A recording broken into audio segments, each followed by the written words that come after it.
रहीम नाज़रीन अस्सलाम वालेकुम। मैं हूं इमरान वसीम। नाज़रीन, आज के प्रोग्राम में एक तो हम बात करेंगे कि आखिर ऐसी क्या वजह है कि अगले 48 घंटे बहुत अहम करार दिए जा रहे हैं। क्या चेयरमैन पीटीआई साबिक़ वज़ीर आज़म इमरान ख़ान अगले 2 रोज़ में लॉन्ग मार्च की कॉल देने जा रहे हैं? और अगर ऐसा नहीं है, यानी इमरान ख़ान साहब जो है अगले 2 रोज़ में लॉन्ग मार्च की कॉल नहीं देते, तो फिर इस सूरत में आखिर क्या वजह है कि अगले 48 घंटों में ऐसी कौन सी डेवलपमेंट होने जा रही है, ऐसी कौन सी ख़बर सामने आने वाली है जिसकी वजह से अगले 48 घंटे यानी अगले 2 रोज़ को बहुत अहम करार दिया जा रहा है। एक तो इस बड़ी ख़बर की डिटेल आपके साथ शेयर करेंगे और आपको बताएंगे कि अगले 48 घंटों में क्या बड़ी डेवलपमेंट, क्या बड़ी ख़बर सामने आ सकती है। और इसके अलावा हमारे आज के प्रोग्राम की जो दीगर अहम ख़बरें हैं, उनकी तफसीलात भी आप नाज़रीन की खिदमत में पेश करेंगे। तो पहली ख़बर से गुफ्तगू का आगाज़ करते हैं। आज नाज़रीन, राना सनाउल्लाह के जो वारंट गिरफ़्तारी रावलपिंडी की अदालत की जानिब से एक मरतबा फिर जारी किए गए, इस अरेस्ट वारंट के मामले पे जो पंजाब और वफाक के दरमियान एक तनाज़ा बना,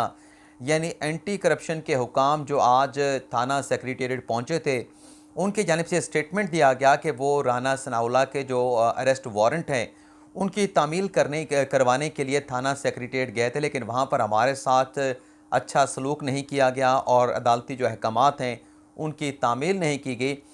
तो इस पर जो है वो इस्लामाबाद पुलिस का एक अलामिया, जिसे हम इस्लामाबाद पुलिस का मौक़िफ़ कह सकते हैं, वो सामने आया, जिसमें यह कहा गया कि जो अरेस्ट वारंट एंटी करप्शन के हुकाम लेके आए थे, उसकी तामील की गई है, उन अरेस्ट वारंट को वसूल किया गया है। लेकिन जब महकमा एंटी करप्शन पंजाब के हुकाम से राना सनाउल्लाह के ख़िलाफ़ जो मुकदमा है, उसका रिकॉर्ड मांगा गया, तो महकमा एंटी करप्शन ने वो रिकॉर्ड देने से इनकार कर दिया। और इस्लामाबाद पुलिस का ये कहना है कि अगर महकमा एंटी करप्शन के हुकाम इस नोटिस की तामील के सिलसिले में जो ज़ाब्ते की कार्रवाई है, जो कानून की कार्रवाई है, उसको अगर पूरा करते हैं, तो इस्लामाबाद पुलिस जो है वो महकमा एंटी करप्शन पंजाब के साथ जो है वो मुकम्मल तावन करेगी, क्योंकि ये आइन और कानून की मंशा है कि उनके साथ जो है वो तावन किया जाए। आप देखते हैं, एंटी करप्शन के हुकाम आए थे लेकिन वापस लौट गए, और ज़ाहिर सी बात है कल वो दोबारा से मुतलका जो अदालत से, जहाँ से आज एक मरतबा फिर राना सनाउल्लाह के अरेस्ट वारंट हासिल किए गए थे, वहाँ पर अपनी रिपोर्ट जो है, पेशरफ रिपोर्ट जो है, इन वारंट गिरफ्तारी के हवाले से कल अदालत में पेश करेंगे। दूसरी नाज़रीन ख़बर यह है कि चंद दिनों पहले जो वज़ीर आज़म की जानिब से इरफ़ान कादर साहब, जो कि मारूफ़ कानूनदान हैं, साबिक़ अटॉर्नी जनरल हैं और साबिक़ नैब के प्रोसिक्यूटर भी रह चुके हैं, प्रोसिक्यूटर जनरल रह चुके हैं, उन्हें अपना मुआवने ख़ुसूसी जो है वो तैनात किया गया था। लेकिन कोई पोर्टफोलियो जो है वो इरफ़ान कादर साहब को नहीं दिया गया था, और जो नोटिफिकेशन जारी हुआ था उसमें यह कहा गया था कि इरफ़ान कादर साहब का जो मनसब होगा वो मुआवने ख़ुसूसी से बढ़कर एक वफाकी वज़ीर का जो है वो उन्हें ये अख्तियारात जो है वो हासिल होंगे। तो आज इस सिलसिले में डेवलपमेंट ये हुई है कि वज़ीर आज़म शहबाज शरीफ साहब ने उन्हें पोर्टफोलियो दे दिया है, और अब वो वज़ीर आज़म के मुआवने ख़ुसूसी बराए एहतसाब और दाखिला की ज़िम्मेदारियाँ जो हैं वो सर अंजाम देंगे। तो एक डेवलपमेंट ये होगी। दूसरी नाज़रीन ख़बर वज़ीर आला खैबर पख्तूनख्वा से मुतल्लिक़ है। उन्हें जो डिस्ट्रिक्ट मॉनिटरिंग ऑफिसर पेशावर की जानिब से जुर्माना किया गया था, जिस पर अपील जो है उन्होंने दायर की थी, आज महमूद ख़ान की उस अपील के ऊपर समाअत हुई, तो उनके जो वकील आज इलेक्शन कमीशन के सामने पेश हुए, तो उनकी जानिब से कहा गया कि ये जो मुकदमा है जिसकी आज इलेक्शन कमीशन समाअत कर रहा है, इसी नोयत का, इसी नेचर का एक केस जो है वो 18 अक्टूबर को समाअत के लिए मुकर्रर है, तो इस केस को भी उस केस के साथ क्लब करके सुना जाए। तो इलेक्शन कमीशन और चीफ इलेक्शन कमिश्नर की जानिब से महमूद ख़ान के वकील से कहा गया कि ये जो केस है, ये जुर्माने का केस है, इसमें जो आपने अपील दायर कर रखी है, आपकी अपनी अपील है, इस केस का जो है वो दूसरे जिस केस का आप हवाला दे रहे हैं, उस केस के साथ कोई ताल्लुक़ नहीं बनता। तो फिर महमूद ख़ान के वकील की जानिब से इलेक्शन कमीशन से कहा गया कि पेशावर हाई कोर्ट ने इलेक्शन कमीशन को महमूद ख़ान के ख़िलाफ़ कार्रवाई करने से रोक दिया। तो मेंबर जो बलोचिस्तान है इलेक्शन कमीशन के, उनकी जानिब से कहा गया कि आपने पेशावर हाई कोर्ट में जो इलेक्शन कमीशन के ख़िलाफ़ दरख्वास्त दायर की है, वो इस केस के ख़िलाफ़ आपने दायर नहीं की, बल्कि इलेक्शन कमीशन की एक ऑब्ज़र्वेशन है, उस ऑब्ज़र्वेशन के ख़िलाफ़ आपने पेशावर हाई कोर्ट से रुजू किया है, और जो डिस्ट्रिक्ट मॉनिटरिंग ऑफिसर की जानिब से आपको जुर्माना किया गया है, उस मामले को आपने पेशावर हाई कोर्ट से रिजू नहीं किया। और चीफ इलेक्शन कमिश्नर की जानिब से ये रिमार्क्स दिए गए कि आपको डिस्ट्रिक्ट मॉनिटरिंग ऑफिसर ने ज़ाब्ता अखलाक की खिलाफ वर्जी पर महमूद खान पे जुर्माना किया था।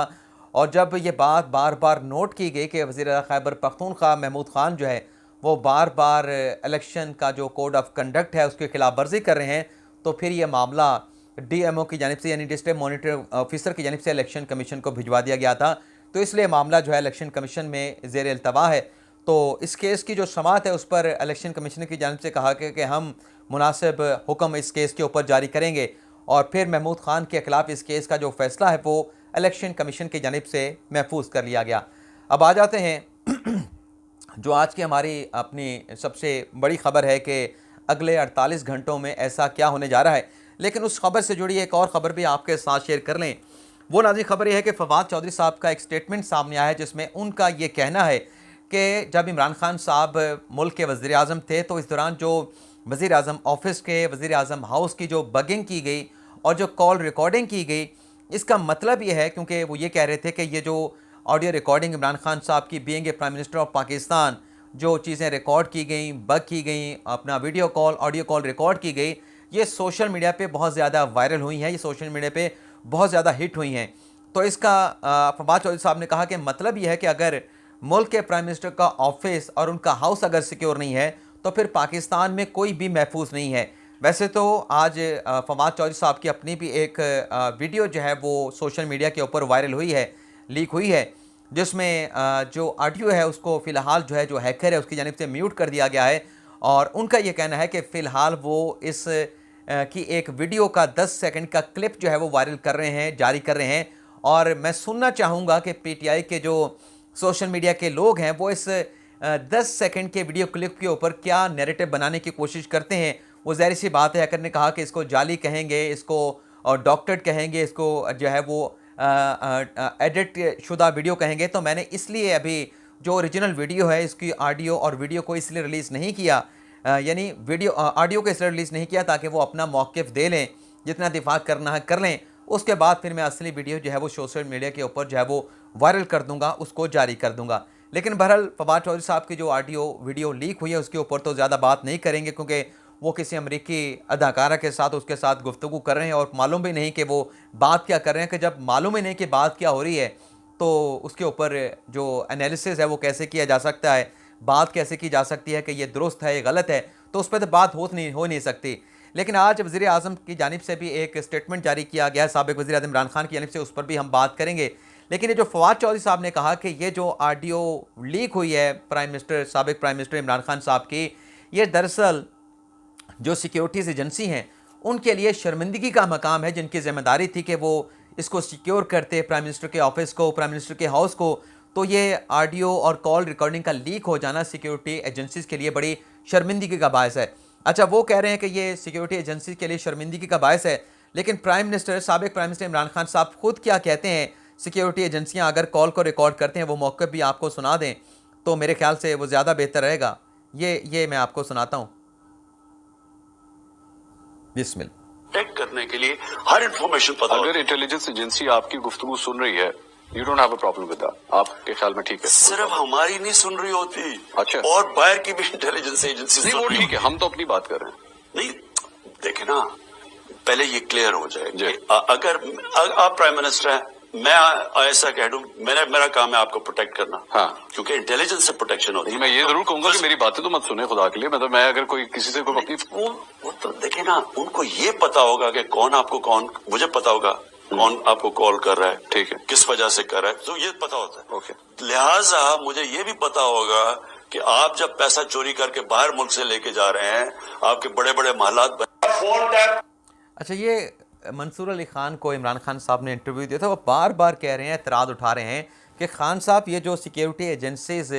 कॉल रिकॉर्ड करती हैं ये नहीं होनी चाहिए, आपकी कम अज़ कम जो पर्सनल बातें हैं वो तो वो रिकॉर्ड नहीं कर सकते, आप उसे कह सकते। लेकिन खान साहब जो है वो सिक्योरिटी एजेंसी की जानिब से कॉल रिकॉर्डिंग का दिफा कर रहे हैं कि मुझे कोई परवाह नहीं, वो सिक्योरिटी के लिए, प्रोटेक्शन के लिए करते हैं, जो करप्शन करते हैं उनका रिकॉर्ड आ जाता है। तो फिर जो आप भी जो कुछ कर रहे थे साइफर के मामले के ऊपर, जो आप आर्टिकल 19A की खिलाफ वर्जी करके 19 की खिलाफ वर्जी कर रहे थे, आर्टिकल 5 की प्राइमा फेशाई, आर्टिकल 6 की प्राइमा फेशाई आप खिलाफ वर्जी कर रहे थे, तो सिक्योरिटी एजेंसी आपकी ये भी रिकॉर्डिंग कर रहे थे। और आज खान साहब ने कहा, अभी मियाँ वाली के जलसे में कहा कि ये तो डीप फेक के ज़रिए बनाई गई हैं, लेकिन फवाद चौधरी साहब का जो स्टेटमेंट सामने आया और आज रावलपिंडी में वर्कर कन्वेंशन के साथ जो खान साहब ने खिताब किया और जो खान साहब ने खुद ट्वीट किए हैं, उसमें फिर खान साहब ने जिस ऑडियो वीडियो को डीप फेक के ज़रिए कह रहे थे कि तैयार की गई हैं, उसकी हकीकत को तस्लीम कर लिया और खान साहब ने कहा है कि ये जो ऑडियोज़ वीडियो स्कैंडल सामने आ रहे हैं, इस पर वो GIT के लिए अदालती फोरम से रजू करने का इरादा रखते हैं।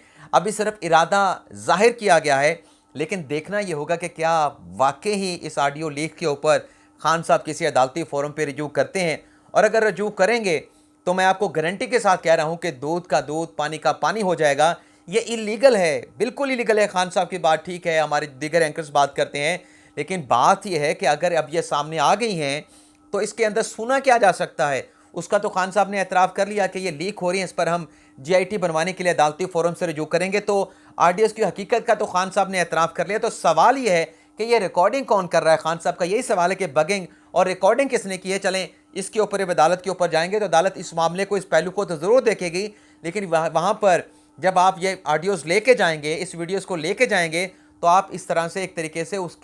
उसका एडमिशन कर रहे होंगे कि बिल्कुल दुरुस्त है और उसके खिलाफ हम अदालत से ऑर्डर लेने के लिए आए हैं कि ये रिकॉर्डिंग किसने की है। तो फिर आपको इस मामले का भी वहाँ पे जवाब देना पड़ेगा कि साइफर के मामले के ऊपर जो कुछ आपने बाहर कहा और जो बैठ के आपने अंदर बयानिया बनाया, ये सब कुछ क्या था, फिर इसका जवाब भी अदालती फोरम पे देना पड़ेगा। अगले 48 घंटे क्यों अहम है, इस मामले के ऊपर भी आ जाते हैं।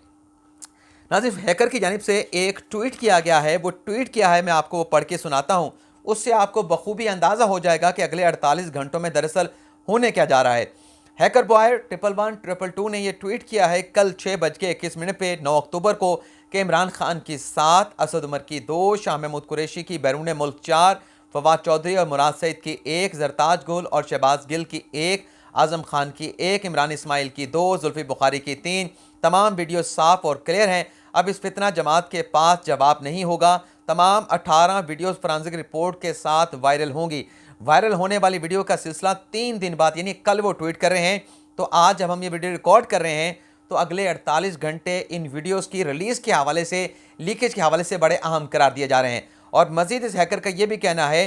कि मगर मुझे मुकम्मल यकीन है कि फितना और उसके पैरोकार किसी भी सूरत सच सामने देख कर भी नहीं मानेंगे। वीडियो से पहले ऑडियोज़ का सिलसिला, ऑडियो रिलीज़ करने का सिलसिला जारी रहेगा। पहले वीडियोज़ की तस्वीर भी जारी होंगी। कोई भी सियासी जमात के कारकुनान, ये बहुत अच्छी हैकर ने बात की और मैं अपने प्रोग्राम में यही बात करता हूँ कि आप समझें कि कौन सा सियासतदान आपके साथ और इस मुल्क के साथ मुखलस है, अंधी तकलीद ना करें। तो यही बात हैकर कर रहा है कि कोई भी सियासी जमात के कारकुनान ये ना समझें कि मैं सिर्फ मखसूस लोगों का किसी और एक जमात की हकीकत सामने लाऊंगा। तमाम सियासी जमातों में मौजूद गलीज़ किरदार सामने लाए जाएंगे। बिल्कुल ठीक बात है, आवाम को पता चलना चाहिए कि जिन्हें वो रोल मॉडल समझते हैं, जिन्हें वो अपना लीडर समझते हैं, उनका किरदार क्या है, मुल्क की भलाई के लिए वो क्या सोच रहे हैं और अपनी सियासत के लिए, इक़्तिदार के अवानों के लिए वो आवाम को किस तरह से बेवकूफ़ बनाते हैं, ये भी आवाम के सामने आना चाहिए। मज़ीद उन्होंने लिखा कि तमाम सियासी जमातों में मौजूद गलीज़ किरदार सामने लाए जाएंगे। कोई अच्छा कहे या बुरा, मैंने ये सफ़र मुकम्मल करना है। तमाम इदारों को सुर्ख सलाम, पाकिस्तान जिंदाबाद, हमारी शान पाकिस्तान, ये हैकर ने लिखा है। तो अब देखते हैं कि 48 घंटों का इन्होंने वक्त दिया है, तो 48 घंटों में वाकई कोई ये जिन PTI के रहनुमाओं के इन्होंने नाम लिए हैं, इनसे मुतल्लिक क्या वीडियो सामने आती हैं, क्या तहलका 48 घंटों में सामने आएगा, क्या बड़ी खबर बनेगी। तो इसके लिए हमें भी इंतज़ार करना पड़ेगा, आप नाज़रीन को भी इंतज़ार करना पड़ेगा। लेकिन अब तक के लिए इतना ही, आपसे इजाज़त चाहेंगे। अल्लाह ताला हम सब का, हमें नासिर और अपनी ढेर सारी दुआओं में याद रखिएगा। अल्लाह हाफ़िज़।